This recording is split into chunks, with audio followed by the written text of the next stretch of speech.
Thank you, Madam Chair, and thank you to the representatives from Rogers and Shaw for being here. I think we're all wrestling with the fundamental question of what Mr. Natale said in his opening statement, that this acquisition of Shaw by Rogers is going to lead to increased competition. In essence, many of my colleagues have pointed this out, and as also David Olive in the Toronto Star on Saturday, March 27th said, mostly for lack of competition, which this deal would further reduce, Canadians pay some of the highest fees for telecom services in the world. So, Mr. Natale, when you said that this deal would actually lead to increased competition, who are these competitors?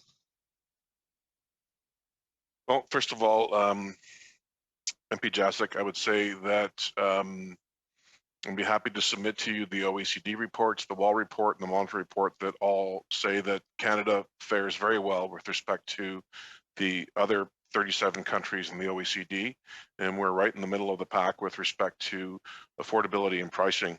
And yet we have one of the most difficult countries in the world to provide telecom services across as a whole. Yes, Mr. Natale, could you just tell me who increased competition? Well, first of all, if you look at the consumer in, for example, Western Canada, the scale of Shaw's fiber footprint, the scale of Rogers compete more broadly, more intensively in Western Canada. More than ever, this with whom, Mr. Natale? The largest player in Western Canada is TELUS, and Bell is also in Western Canada. And in the case of TELUS, they have both a residential business and a wireless business. Together, Rogers and Shaw would have strong capability in both residential and wireless businesses. We'd be a far better match to compete head on with TELUS in terms of the consumer market. In terms of rural Canadians, as you heard earlier, rural Canadians either have no internet, very poor internet, or only one provider. And by the two of us coming together and the ability to put our balance sheets together and spend more capital, we can work hard to close that gap with the 600,000 rural Canadians that have inadequate or no internet. And in markets where they'll get internet for the first time, and also in markets where they only have one provider, we will be that next provider from that perspective. And that also includes rural small businesses. If you look at the business market as a whole, and when you look at medium and large business and the largest governments in the country, we really don't play in that market, neither does Shaw. That market pretty much belongs entirely to Bell Canada or to TELUS. We've been out of that market because we don't have a national footprint. And anytime we pitch up for, the likes of the network for a major bank or for a major store, distribution chain, or for anyone that has needs facilities across the country, we're at a competitive disadvantage because we don't have the network. So I can keep going, but the other thing I would prefer you not to, because it's my time.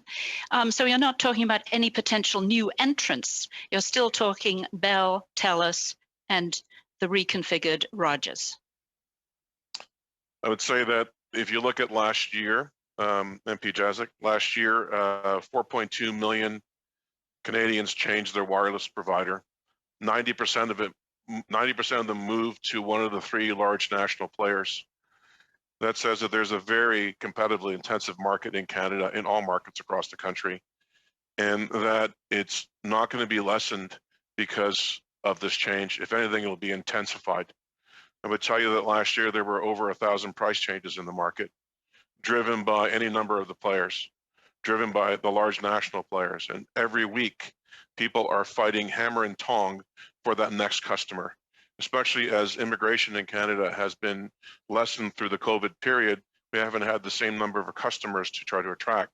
So the competitive intensity will not change. In fact, it will only get greater because of the capabilities of both the Shaw and the Rogers organization. And the jobs that you have committed to, apparently they're going to be additional jobs.